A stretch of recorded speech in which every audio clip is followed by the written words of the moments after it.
What's up guys, Tamarakshan here. Honda Activa 6G is starting to show up in dealerships and this is a big update for the famous Activa. But until March end, you'll probably be able to buy an Activa 5G, but should you still buy one or get this new one is a big question. Well, this video is all about that, where we're going to compare the Activa 5G and the Activa 6G.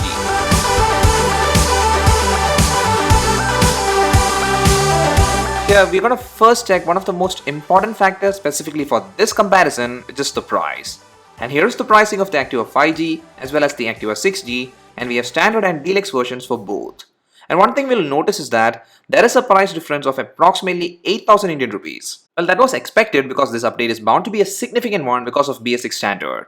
And if you take a look at the engine specifications, it has changed completely, where the new Activa has a F5 engine with a lot of advanced features like enhanced smart power technology, which helps in silent start, and it also improves the performance and mileage. Now the power and torque figure of this new Activa 6G is slightly less compared to the Activa 5G in spec sheet, but does all these changes in paper impact the ride quality is what we have to figure out. And here when we start the new Activa 6G, well, that silent start feature does give you a much and more satisfactory feel.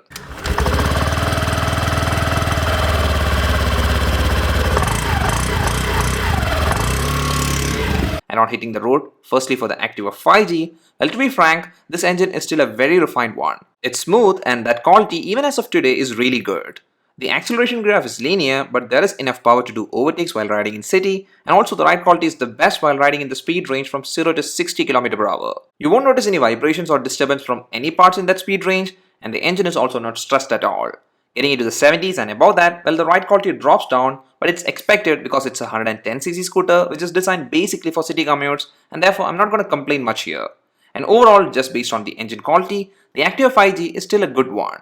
So now for the Activa 6G, well, I did mention before that even while starting the scooter there is sure differences, and here for the engine quality, this one as expected is much better both in terms of refinement and even smoothness. I did notice the improvement of the engine, and here also the acceleration chart is following the linear trend, but there is enough power throughout for quick overtakes, and here the ride quality was excellent with slight upper hand in overall riding experience, where from 0 to 70 km/h the quality was top notch. There is zero vibration or disturbance in that speed range, but pushing further the engine gets stressed as usual.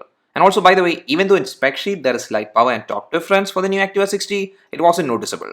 And overall, this update based on engine is a really good one and I like it. Now the updates doesn't end here because now the suspensions have been changed, and here for the new Activa 6G, the front is now telescopic suspension while the rear is a 3-step adjustable spring-loaded hydraulic one compared to the spring-loaded one in both the front and rear with the Activa 5G. Well, here the front telescopic suspension in the new Activa did improve the experience by a lot, especially through rough riding conditions. And about the rear suspension, the improvement is only slightly noticeable. But from the front, as I said before, I could easily feel the difference and the experience feels so much better. Now this difference is noticeable not only because of the telescopic front suspension, but also because the front wheel is now 12 inches compared to a 10-inch rim in the Activa 5G. Now the front tire width hasn't changed and it's the same for both the scooters, and also for the rear tire it's identical in every aspect for both the scooters. But here this new 12-inch front wheel is a very welcome update, and overall this new Activa with new upgraded suspension and also the new front wheel does have significantly improved ride comfort. And here one more factor that has helped for the better comfort is the seat. The cushioning felt slightly better, and it was like even after riding continuously for approximately 40 km in the new Activa 6G, there wasn't any sort of discomfort. Now for day-to-day city commutes, the old Activa 5G is still good in terms of comfort, but like I said, the upgrades that Honda has done with the new Activa 6G, you will feel that difference, and overall that does lead to a better and comfortable experience. And now for the dimensions, well, with the new Activa 6G, the overall dimensions has changed, where the scooter is compact in terms of width, but it did get a bit long. The wheelbase also got changed to a higher number, and even the ground clearance has drastically been improved, where the new Activa 6G has 171mm clearance compared to 153mm clearance of the Activa 5G. Well, during our testing from both the models, we didn't experience any issues with the underside of the scooters, but this extra ground clearance surely makes the 6G a safer one for very bad road conditions. And also, by the way, the weight of the new Activa 6G is 107 kilograms, which makes it lighter compared to the Activa 5G, which weighs 109 kilograms. And from all of this, even though both the scooters are very easy to control ones, the new Activa 6G does have slight upper hand for quick flick rounds in traffic. So till now, everything has been upgraded, and this update, I guess, is the best one. But one thing we didn't touch yet is actually the safety side, especially the brakes. So here the brakes are actually untouched. In both the scooters, the front and rear is 130mm drum, and you get CBS as standard in all the models. Now CBS is combi braking system, in which if you apply just the rear brake lever, it will automatically apply both the brakes to provide optimum stopping. And yeah, about the braking performance from both the scooters, it's average. In a speed range till 60 km/h, or maybe till 70 km/h, the scooters will stay in control and stop without any skids. But about that, if you want to do a sudden stop, it's going to be very risky. Now here I'm not complaining much about the brakes used because for general city use, these brakes does its job pretty well, and actually Activa is designed basically for that use. And also if they would have updated the brakes in the new Activa 60, the price might have been even more. Now we didn't check the design of the scooter yet, and here also there isn't any significant changes with the design, and actually I like it. It's because the Activa's classic design is surely iconic, and it's better to keep it intact. From the front, other than some slight curves, both the scooters look similar. But here with the headlight, things are a bit different. For the Activa 60, the model we tested is the standard variant, and this time, well, if you get the standard version of the 60, the headlight will be halogen. But in the 5G, no matter which variant you choose, the headlight was LED, and for the 60, if you want LED headlight, you should go for the deluxe version. Here, even though halogen, the headlight range and coverage of the standard version of the Activa 60 is fine, but obviously the better one is the LED headlight. Then for the handle, both the scooters have the typical scooter handle, but for switch controls, well here with the new Activa 60, the new set of switch controls is perfect. On the left, there is the dim bar bright switch with integrated pass light, then there is indicator toggle and horn, and on the right side, there is an engine start stop switch. This is like the self-start and engine kill switch in a single switch. This is much convenient than the old self-start switch in the Activa 5G, and also for the 5G, there isn't a pass light control. And now for the instrument console, well with the Activa 60, it's an analog one. And no matter which variant you buy, it's going to be the same analog console. But for the Activa 5G, it's going to be an analog console for the standard version, but for the deluxe version, it's an analog digital console. I do wish Honda did keep the same approach, but unfortunately, it's not the case. Then for the side panel, well both the scooters have clean metal panel with their respective branding. And for the rear of the scooters, well both looks almost identical with just one main core difference, and that is this thing, which is the external fuel supply system for the Activa 60.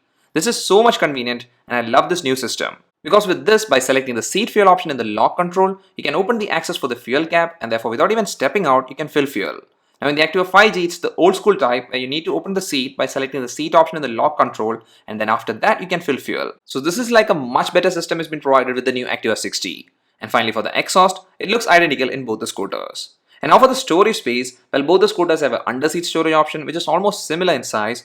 But one thing to note is that with the Activa 60, for the time being, it seems like there isn't an option for a mobile charging socket, which is available with the Activa 5G. And also for the footboard storage, there are two hooks in both the scooters, but here with the Activa 60, both are non-retractable ones. But with the Activa 5G, the front is a non-retractable one, but the rear is a retractable one.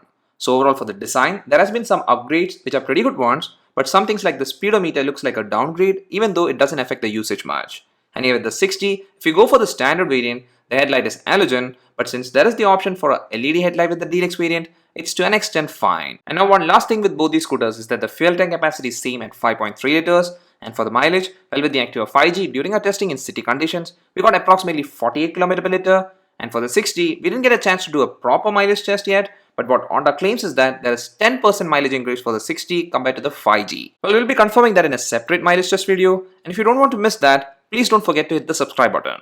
So I guess that's all for the comparison, and here I feel which one to choose is pretty straightforward. And it's because there is price difference with these two generations of the Activa, and actually that price difference is justifiable because of all the significant upgrades. And if the pricing is not an issue, well the new Activa, which is the Activa 60, is one of the best scooters that you can buy right now. But if your budget is not matching with the pricing of the Activa 60, or if you don't mind all the upgrades done, then the Activa 5G is even now not a bad option. And also before you leave, if you're from Kollam, Kerala, for the on-road pricing or booking of both these scooters, you can contact the number shown here. That's all for this video guys. Hope you liked it. If so, please do hit the like button. And it would be great if you could leave your pick from the two in the comment section below. See you in the next one. Till then, bye and always ride safe.